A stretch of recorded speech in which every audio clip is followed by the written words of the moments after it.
শীতের শুরুতে দেখবেন গাছগুলো একটু ঝিমিয়ে পড়তেছে,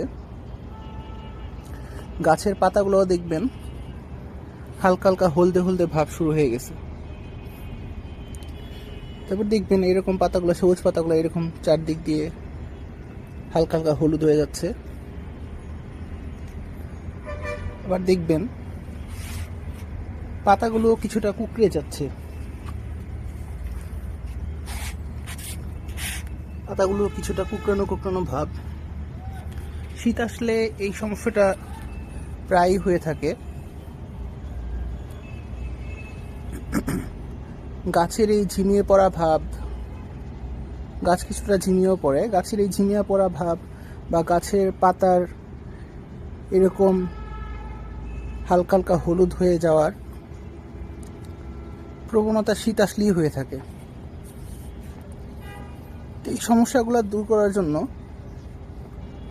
গাছে যদি একবার ইপসাম সল্ট প্রয়োগ করা যায় তাহলে গাছের এই সমস্যাটা দূর হয়ে যায়। সাধারণত নভেম্বর ডিসেম্বর মাসের দিকে ইপসাম সল্টের চাহিদা প্রচুর পরিমাণে বেড়ে যায়। এই সময় গাছে ম্যাগনেসিয়ামের চাহিদা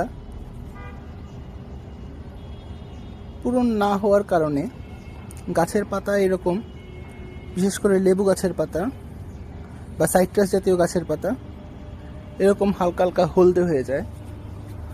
এটা হচ্ছে জলপাই গাছের পাতা, এরকম কালার হয়ে যাবে শীত আসার শুরুতেই।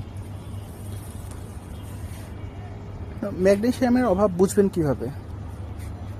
আসলে নভেম্বর ডিসেম্বর মাসের দিকে শীতের শুরুতে ইপসাম সল্ট প্রয়োগ করে দিলেই সমস্যাটা হয় না।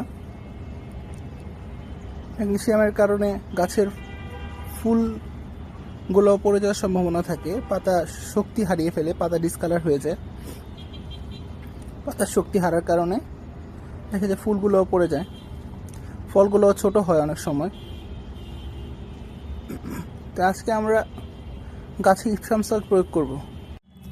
এখানে আমরা 5 লিটার পানি নিয়ে নিয়েছি, এবার এর সাথে ইপসাম সল্ট মিশাবো।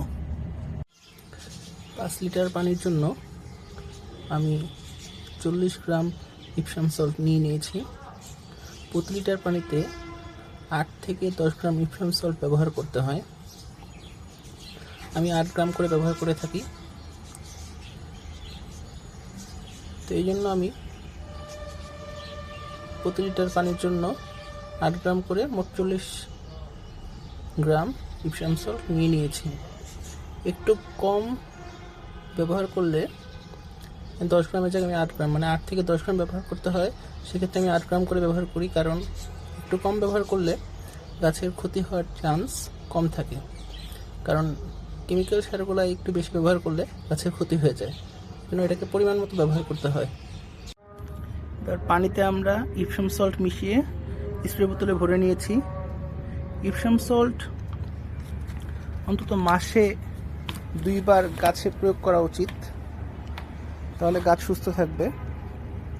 2 বার না পারলেও অন্তত প্রতি মাসে ইপসাম সল্ট একবার নির্দিষ্ট পরিমাণে পানির সাথে মিশিয়ে গাছে প্রয়োগ করা উচিত।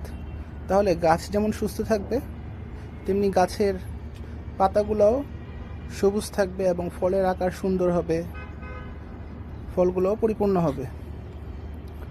তো সবাই ভালো থাকবেন, গাছের প্রতি যত্ন নেবেন। Bye bye.